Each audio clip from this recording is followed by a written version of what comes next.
धमकी में बोला गया था जो आपका लड़का हमारा लड़की को भागा है लेकर। हमने बोला नहीं लेकर भागा है। अच्छा। वो बोले कि ये जाते वक्त जो हमारा लड़की अगर 1 से 2 घंटा के अंदर में हमारे घर नहीं आती है तो आपका लड़का जहाँ मिलेगा वहीं में मरवा कर फेंकवा दें। चारों तरफ पैसा पियाकर सबको मुंह बंद करके रखा हुआ है, कोई कान नहीं सुन रहा। चाहिए तो दोनों को मारो, दोनों को मारना चाहिए, और नहीं मारना तो दोनों को मत मारो, शादी विवाह करा। बताइए, एक लड़की है, कभी किरण बन जाती है, कभी रिंकू बन जाती है, तो कभी रिंकी बन जाती है, और कहीं ना कहीं उसके हाथ पर वही टैटू है जो राकेश का नाम करो लिखवा रहे। हम अपना घर स्वयं नहीं बनाए, हम लोग पिताजी के घर बनाए हुए हम रह रहे हैं, तो हम अपने भाई को कैसे बोलेंगे तू अपना घर बना कर अलग में रह। वही लड़की आई थी जो अभी बोल रही है, जब मैं किरण हूँ रिंकू हूँ, वही लड़की हमारे घर पे आई थी। तो काहे नाम चेंज कर रही है बार बार? वो अपना सब छुपाने को हमें सरासर दिखाई दे रहा है कि वो हर एक मोड़ पर झूठ बोल रही है, फिर भी उस हत्यारे को छोड़ा गया है। ये बहुत बड़ा अन्याय हो रहा है इस परिवार के वक्त दिखाई पड़ रहा है। मोटरसाइकिल पर 3 आदमी, हमारा भाई है, एक ऋतिक है और एक लड़की है। अच्छा।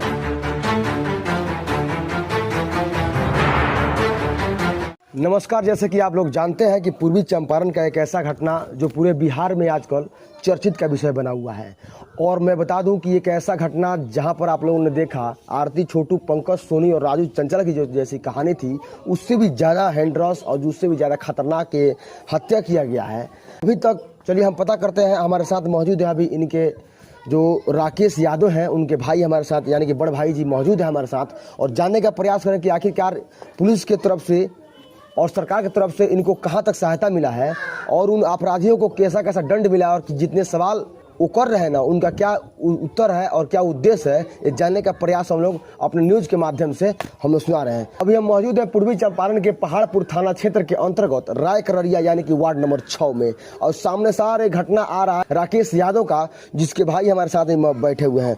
ये बताइए कि सबसे पहले अभी तक आपका क्या हुआ है? अभी कुछ भी नहीं हुआ है। बताइए, पुलिस प्रशासन आपकी किस प्रकार से मदद कर रही है? कोई प्रकार का मदद नहीं की है। अभी तक पोस्टमार्टम रिपोर्ट आपको मिला है कि नहीं? नहीं मिला है। नहीं मिला है। नहीं। बताइए, जिस लड़की का मतलब न्यूज हमने कवरेज किया था, उस लड़की ने हमारा न्यूज में बोली है कि मैं रिंकी हूं, और उसके हाथ पर टैटू था। एक और मीडिया वाले वहां पर जा करके और उस मीडिया वाले के सामने वो किरण नाम बता रही है, और लड़की के छोटा बहन बोल रही है। कहाँ तक सही है? बिल्कुल झूठ बोल रही है। जब लड़की वही है, रिंकी है, बता रही कि मैं किरण हूँ, तो बिल्कुल सरासर झूठ बोल रही है। कहीं से भी सही नहीं बोल रही है। बताइए, एक लड़की है, कभी किरण बन जाती है, कभी रिंकू बन जाती है, तो कभी रिंकी बन जाती है, और कहीं ना कहीं उसके हाथ पर वही टैटू है जो राकेश का नाम करो लिखवा रखी थी। तो बताइए कहाँ तक सही है? आप प्रशासन अभी तक क्यों सोई है? मैं आदेश कर रहा हूँ इस पूर्वी चंपारण के एसपी से कि जल्द से जल्द इस मामला का जांच किया जाए, क्योंकि बताइए बहुत सारे ऐसे मीडिया वाले हैं जिसपे आपका ये न्यूज़ चल रहा है, लेकिन अभी तक आपके मतलब थाना से कोई रिपोर्ट और कोई भी मतलब अभी सुरक्षा नहीं मिला हुआ है। कोई सुनवाई नहीं हुआ। अभी तक आप लोगों ने क्या क्या किया उसके लिए? उसके लिए मैं वहाँ पे गया आवेदन देने के लिए, नहीं लिए। बोले जीआरएफ के पास जाइए। जीआरएफ के पास गए, वो बोले कि पोस्टमार्टम रिपोर्ट आने के बाद होगा। अभी 11 दिन आज हो गया, कोई पोस्टमार्टम रिपोर्ट नहीं है। वहाँ जाने के बाद बोला जाता है कि पोस्टमार्टम रिपोर्ट जाएगा तो थाना में जाएगा, तो भाई कब तक जाएगा? एक और सवाल, आप उनके बड़े भाई हैं, लड़की का आरोप है कि कहीं ना कहीं उनके बड़े भाई जो है उनको घर से भगा दिए थे। ये नहीं हो सकता है। कभी कभी झूठ बोल रही है। भाई पढ़ रहा है तो उसको हम घर से भगाएंगे कहाँ पे? वो बोल रही है कि उनके घर वाले जो थे उनके घर से निकाल दिए थे, बोल रहे थे कि जाइए रार कर रही है, मैं घर बनाइएगा, उसके बाद घर आइएगा। कोई भी माँ बाप चाहे कोई भी भाई पढ़ते वक्त बच्चे को कोई भी नहीं बोल सकता है कि जो अपना घर बनाना तब रहना। वो कमाने धमाने लगेगा, उसका शादी विवाह हो जाएगा, तब उसको घर बनाने की जरूरत पड़ता है। बताइए कहाँ तक सही है? उनका जो एक आरोप लगा रही है एक और कि आपके वजह से और आपके जीजा के वजह से आपकी भाई की मौत यानी कि राकेश यादव की मौत हुई है, कहाँ तक सही है? ये बिल्कुल सरासर झूठ है। ये कहीं भी सही नहीं है, क्योंकि लड़का जो पढ़ रहा है उसको घर बनाने की कोई आवश्यकता नहीं है। जहाँ पिताजी घर बनाए, जहाँ हम रहे, हम अपना घर स्वयं नहीं बनाए, हम लोग पिताजी के घर बनाए हुए हम रह रहे हैं, तो हम अपने भाई को कैसे बोलेंगे कि तू अपना घर बना कर अलग में रह? एक और चीज, प्रहलाद का नाम आप सुने हैं? जी। कौन है प्रहलाद? हमारा भाई का साला का ससुराल है। अच्छा, वहाँ पर आपके भाई वहाँ गए थे, उसके मतलब जितने दिन अंतर्गत रहे हैं उसके अंतर्गत में उनको प्रेम हो गया है। वो बता रही है कि प्रहलाद का जो लड़का है उन्होंने सब कराया है। ये मेरे को पता नहीं, ये नहीं पता है। एक चीज और बताइए, उनके जब माता पिता जो है उसमें कहाँ थे? किस टाइम? जब आपके भाई का मतलब हत्या किया गया किनका माता पिता? लड़की वाले का। वो बोल रही है कि मेरे पापा बीमार थे और घर पर मेरे भाई नहीं रहता है कभी। उनका भाई एक नितेश है जो मोतिहारी रहता है। अच्छा। उनका पिताजी रघुनाथ जी घर पे आए थे। अच्छा। 12 बजे करीब धमकी देकर गए। अच्छा। उनका छोटे जो धमकी में उन्होंने क्या बोला था? धमकी में बोला गया था जो आपका लड़का हमारा लड़की को भागा है लेकर। हमने बोला नहीं लेकर भागा है। अच्छा। वो बोले कि ये जाते वक्त जब हमारा लड़की और 1 से 2 घंटा के अंदर में हमारे घर नहीं आती है तो आपका लड़का जहाँ मिलेगा वहीं मैं मरवा कर फेंकवा दूंगा। अच्छा, ऐसा बोल करके आपके दरबार पर से गए हुए हैं। एक और चीज देखिए, यहाँ पे सरासर दिखाई दे रहा है और ये बोल रहे हैं कि उन्होंने ऐसा धमकी दिया कि जान से मार देंगे। बताइए कहाँ तक सही है कि लड़की वाले के घर वाले आकर के और इनके दरवाजे पर धमकी दे रहे हैं और कहीं ना कहीं थोड़ी देर के बाद उनकी हत्या हो जाती है जी। और उसके बाद आपको मालूम चलता है? हमको मालूम पड़ा लगभग 6:30-7 बजे करीब। 7 बजे में शाम के करीब में मालूम पड़ा आपको। तो बताइए वहाँ पर एक और चीज बोला जा रहा है कि वो आपके पापा जी के दोस्त हैं। नहीं, दोस्त ऐसा दोस्ती या दुश्मनी किसी से नहीं है। अच्छा। अभी नहीं लग रहा हमारा लड़का को मार दिया तो हमारा वो दुश्मन है जो हमारा लड़का को मार दिया। हाँ हाँ। ऐसे में किसका कौन दुश्मन है कौन दोस्त है ये कोई नहीं जानता है। ऐसे में हम पापा जी हमारे बराईपुर आते जाते थे, उनका कारोबार जो भी है बराईपुर में ही है। हमारा सागा संबंधी भी बराईपुर में है। तो ऐसे भी हमारा वो दुश्मन पहले नहीं थे, यही तो जैसे हम आम आदमी है वैसे ही थे। लड़की बोल रही है कि कभी हम उनके साथ न गए हैं हुए हैं न घूमे हुए हैं, तो फिर फोटोज और वीडियो कहाँ से आया है? ये आप भी देख रहे हैं, ये पूरा मेरा बिहार देख रहा है, पूरा वर्ल्ड देख रहा है। तो लड़की जितना झूठ बोल रही है, अभी तक कहाँ सोया है? पुलिस प्रशासन में आदेश कर रहा हूँ यहाँ के दरोगा जी से कि आप क्या कर रहे हैं कि अभी तक इस पीड़ित जो परिवार है अभी तक इनका कोई आवेदन दर्ज हुआ है और न कहीं कार्रवाई हुई है। तो बताइए वो कहाँ तक सही बोल रही है? अभी तक पूरा सरासर झूठ बोल रही है, जो भी बोल रही है झूठ बोल रही है, उसमें 1% भी सच नहीं बोल रही है। वो दरोगा जी से आपने कभी मुलाकात किया है? दरोगा जी से मुलाकात नहीं की है, बड़ा बाबू से मुलाकात की है। तो बड़ा बाबू से मुलाकात किया है तो मतलब क्या बोल रहे थे आपसे? वो बोले कि ये जो भी केस है वो हमारे क्षेत्र में नहीं, वो GR के पास होगा। अच्छा। वो जिला में बैठाएंगे, जिला के पास है तब हमारे पास आएगा, तब कार्रवाई होगा। मैं उन बड़ा बाबू से बोलना चाहता हूँ कि कहीं ना कहीं अगर आपके परिवार में घटना होता है तो क्या आप ऐसा ही कीजिएगा? जैसे देखिए अभी पीड़ित परिवार है, गरीब है ये लोग, तो इनको धमकाया जा रहा है, बोल के हटाया जा रहा है और कहीं ना कहीं समय को लागते हुए, इनके समय को बर्बादी करते हुए इनकी केस की सुनवाई नहीं हुई है। जबकि सरासर दिखाई दे रहा है कि वो लड़की के पिताजी धमकी देकर यहाँ से गए हुए हैं और लड़की बार बार हर एक वीडियो में झूठ बोल रही है और अब मीडिया वाले को वहां नहीं पेश किया जा रहा है क्योंकि उसका झूठ पकड़ा गया है और दोषी सामने आ गया है जी। और अभी तक कार्रवाई नहीं किया गया है, कोई कार्रवाई नहीं। और शादी किसका था जब आपके भाई वहां पे गए हुए थे? कहाँ पे? प्रहलाद का लड़का का शादी थी। और कब, मतलब कितने टाइम पहले के बात है ये? लगभग 2019-20 का बात है। वो लड़की बोल रही है कि हम नहीं, हमारा बहन है। तो आपको क्या लगता है वही लड़की आप घर पे आई थी? जी वही लड़की आई थी जो अभी बोल रही है, जब मैं किरण हूँ रिंकू हूँ, वही लड़की हमारे घर पे आई थी। तो काहे नाम चेंज कर रही है बार बार? वो अपना सच छुपाने के लिए, वो अपना सच्चाई छुपाने के लिए।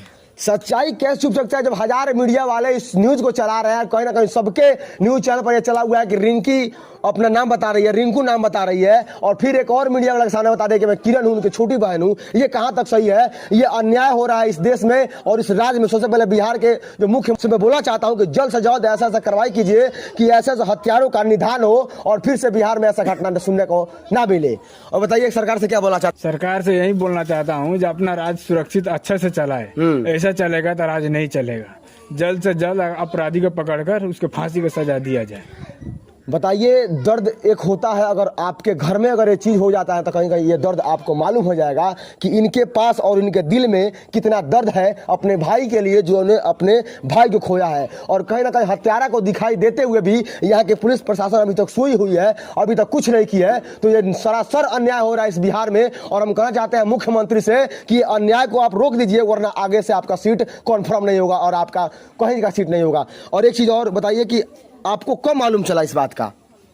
मैंने कौन सा बात? जब आपके भाई का जो, मतलब आप बोले कि वो जब आकर धमकी देकर गए थे और उनका कहना है कि फिर आप लोगों ने जाकर के वहां पर धमकी दिया है। नहीं, हम उनका द्वार पर कभी नहीं गए, हमका घर देखे भी अभी तक नहीं है। अच्छा। ये जानते हैं कि प्रहलाद जी मैंने हमारे जो सागा संबंधी है उनके घर के आसपास में ही घर है। अच्छा। उनका घर अभी देखे भी हम नहीं, उनका घर कौन सा जगह पे, चाहे कौन घर है। एक और चीज के फोटो से निकला है सिसवा बाजार का, स्टेशन पर का, क्या मालूम चला? उसके बारे में क्या बोलना चाहता है? किस तरह मालूम चला है? वो कौन छोड़ने गया था उनको वहाँ पर? वो लड़की उसमें दिखाई नहीं दे रहा है, ये कौन छोड़ने गया। वो जाते वक्त दिखाई पड़ रहा है मोटरसाइकिल पर, 3 आदमी, हमारा भाई है, एक ऋतिक है और एक लड़की है। अच्छा। वो जाते वक्त दिखाई पड़ रहा है, उनसे आया 2 आदमी, उनसे गया है 3 आदमी। अच्छा, मतलब आपके भाई बैठे हुए थे और ऋतिक एक नाम का लड़का है जो उनका दोस्त है, वो कहाँ का है? चैला का। चैला, यानी कि जो जहाँ पे आपकी बहन का शादी हुआ है वहाँ का है। और ऋतिक है और लड़की है और आपके भाई है, और तीनों का फोटो से निकला हुआ है सिसवा बाजार का। और आपसे क्या बोला गया था वहाँ पर, कहाँ जा रहे हैं हम? वो बोल कर गए थे कि हम टाउन थाना ले जाए, हमारा भाई बोल कर घर से गया कि मोतिहारी जा रहा है। अच्छा। वो भी लड़का बोला कि हम ले जाकर टाउन थाना छोड़ दिए। अच्छा। तो हम लोग चेक किए, जे भैया अगर द्वार पर बोल कर गया हाँ। जे हमारा लड़की का भगा कर तुम्हारा लड़का लेकर गया है, सिसवा बाजार के जो पश्चिम जो प्राइवेट स्कूल है वहाँ से भगा कर लेकर गया है। तो कांड ना 2 दिन के पहले हम जाकर उसको चेक किए थे कि यहाँ आया था कि नहीं आया था। चेक किया था, यहाँ आया है। अच्छा, आया था वो? आया था। और ऋतिक कौन है वो? और हमारा दीदी का गांव में देवर लगता है। अच्छा, मतलब जात के, मतलब समझने के गांव के है, गांव के हैं। ये सरासर अन्याय हो रहा है। इसलिए अन्याय मैं बोल रहा हूँ कि देखिए, प्रेम प्रसंग का मामला है और कहीं ना कहीं केवल लड़कों का हत्या हो रहा है। उस समय अगर लड़की का भी हत्या कर दिया जाता ना तो ये कहीं ना कहीं उचित होता, लेकिन इसमें केवल क्या हो रहा है ऐसा ही। मारना चाहिए तो दोनों को मारो, दोनों को मारना चाहिए, और नहीं मारना तो दोनों को मत मारो, शादी विवाह करा दो। ये देखिए, इनका दर्द मैं सुना रहा हूँ कि कहीं ना कहीं दोनों को मारना चाहिए। एक को मार करके ये दर्द को बयान नहीं कर सकता आप लोग। अगर ऐसा घटना अगर आपके घर में होता ना तो ये मालूम चल जाएगा आपको। बताइए ये कहाँ का सही है, ये कहाँ तक सही है ये कि लड़का को मार दिया जाता है और लड़की को छोड़ दिया जाता है? इससे क्या शिक्षा मिलता है इस देश का या इस बिहार को? क्या शिक्षा मिलता है? इसलिए भी मिलता है कि यहाँ पे एक जन को जो बरियार है उनको सफलता हासिल होती है, और जो मतलब गरीब परिवार से है उनको हरदम नुकसान और अन्याय को झेलना पड़ता है। अब बताइए आगे की कार्रवाई भी क्या होगी? अभी तो नीतीश कुमार और तेजस्वी यादव जानते हैं, हमारा थाना प्रभारी बड़ा बाबू जानते हैं। अब थाना प्रभारी से हम बातचीत करने का मतलब नहीं बोलेंगे आपको हम यही बात समझाएंगे कि आप जाइए साहब डीएसपी साहब के पास, डायरेक्ट एसपी साहब का जो आपके पूर्व चंपारण के एसपी साहब हैं उनके पास जाइए और अपना जो आवेदन है उनके पास पेश कीजिए, ताकि इन थाना वालों को पता चल जाए कि आप कहां तक कार्रवाई कर रहे हैं। क्योंकि ये सोया हुआ थाना है और सोया हुआ बिहार है और कहीं ना कहीं सोया हुआ इसका सरकार है, तो इस पर बहुत ज़्यादा अन्याय हो रहा है। तो आप लोग यहाँ चुप मत बैठिए, क्योंकि बहुत बड़ा अन्याय हुआ है। इनके बेटे का इनके भाई को मार दिया गया है, कहीं ना कहीं बुला करके जान से मार दिया गया है। तो आप सोच सकते हैं आप लोग कितना दर्दनाक घटना है। और कहीं ना कहीं ये लगातार न्यूज़ चैनल पर चल रहा है, बिहार के अनेकों न्यूज़ चैनल पर इसको चलाया गया है। लेकिन अभी इस परिवार के क्या हालत है वो मैं दिखाने का प्रयास यहाँ से कर रहा हूँ। और अभी बीमार कौन कौन था आपके घर में? मेरी मम्मी बीमार है, मेरा बहन बीमार है, घर में सभी बीमार है। मतलब बोलते बोलते और इस बात को सोचते सोचते उनको बीमारी लग गया है। इतना बड़ा हमारा भाई का, लड़का का, देवर का हत्या हो गया, कोई सुनवाई नहीं है इस पर। सभी रो को सबका बुरा हाल हो गया है। बताइए इस सरकार को हम कैसे मतलब इस बात को समझाएं, अब हमें समझ में नहीं आ रहा है। आप इतने बड़े देश को समझा रहे हैं, आप इतने बड़े राज्य को समझा रहे हैं, देखिए गरीब परिवार का अन्याय यहाँ पे हो रहा है, ये आपको कहाँ तक सही लग रहा है? तो आप जल्द से जल्द इस मामला का जांच कीजिए, वो जिस तरह आपको जांच करना पड़े जांच कीजिए और कहीं ना कहीं इनको न्याय दिलवाइए, क्योंकि इनकी न्याय ही आपकी सफलता है। और आगे चल के अपने कानून पर ध्यान दीजिए। और लास्ट में क्या बोलना चाहते हैं सरकार से?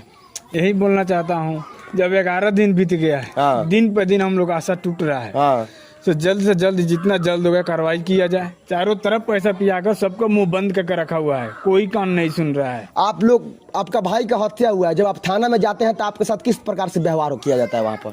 यही खड़े होकर बात किया जाता है। अच्छा, कोई बैठने उठने का कोई चांस नहीं। अच्छा, खड़ा होकर जब हम जाते हैं अपना आवेदन देने के लिए तो वहाँ आवेदन नहीं लिया जाता है, बोलता है कि जीआरएफ के पास जाओ, आपका आवेदन वहीं लेंगे। जीआरएफ के पास काहे के लिए जाएंगे हम? आपके थाना के अंतर्गत घटना हुआ है तो जीआरएफ के पास काहे? आपने कोई सवाल किया है? जी, तो क्या बोला? जो 100 उनको पास मिला था वो बरामद किए थे, वो पोस्टमार्टम में भेजे थे, तो आपका केस वहीं लेंगे। और कौन थाना जा करके आपके भाई का लाश उठाया और पोस्टमार्टम के लिए भेजा था? जीआरएफ पुलिस स्टेशन वाला पुलिस। और आपके अंतर्गत ये वाला आता है। तो बताइए ये थाना कहाँ तक सही है कि अगर ये अपना कानून अपने हाथ में ले रही है कि हम इसमें कार्रवाई नहीं करेंगे, आपको जहाँ जाना जाइए कि जीआरएफ के पास जाइए, तो बताइए थाना का अंतर्गत रहते हुए हमारा क्या फायदा है? और आगे आप जाने वाला है कि नहीं डीएसपी साहब के पास? जरूर जाएंगे। और क्या बोले हैं आपकी थाना में पैसा दिया गया है? जी दिया गया है, तभी तो चुप है अभी तक लेने, तो कोई कार्रवाई अब तक हो गया रहा था। अभी वो लड़के का पिता कहाँ है? घर पे है, सभी लोग घर पे है। सब लोग घर पे हैं? सब लोग घर पे निश्चिंत है। और अभी तक कुछ नहीं हुआ है। कुछ नहीं। लड़की वहीं है, वहीं पे है। एक वीडियो कॉल में मतलब फोटोस है, वो बोल रही थी कि मैं एक बार बात की हूँ, लेकिन जब वीडियो कॉल जब जांच किया गया तो कम से कम 3-4 को वीडियो सामने आया है जी, आया। जिसमें वो वीडियो कॉलिंग बात की है और उसमें बोल रही है कि मैं एक बार बात की हूँ जी। और ये गोलू कौन है? गोलू मेरा दीदी का खास देवर है। उसका भी कहीं कहीं नाम रख रही है वो। सबका नाम रख रही है, मेरे जीजा का नाम रख रही है, मेरा रख रही है, मेरी दीदी का देवर है। वो तो कभी यहाँ आया 1-2-3 बार यहाँ आया, शादी विवाह में आता है, नहीं तो अपने घर पे ही ये रहता। बताइए, जब आपके घर पे लड़की आई थी तो आपको मालूम था इस बात का? नहीं, आपको मालूम था कि आपका भाई कब से प्यार करता है उससे? मालूम पड़ा तो कब, जब वो भूतहा में आजग लगा था, जब हाथ में टेटू छपवा लिया। अब फोटो वो खींच, बोल रही है कि 8 दिन पहले का टैटू छपा हुआ है। नहीं महाजग में ही भूतहा में आजग लगा। कितना दिन हुआ? लगभग 2-2.5 महीना का, सावन का ही बात है। और वो बोल रहे हैं कि 8 दिन पहले टैटू छपवाए थे और वो 5 लड़की से बात करता था। नहीं, वो एक ही लड़की इसी से बात करता था, बाकी अपना दोस्त लोग से बात करता था, उसका दोस्त ज्यादा था।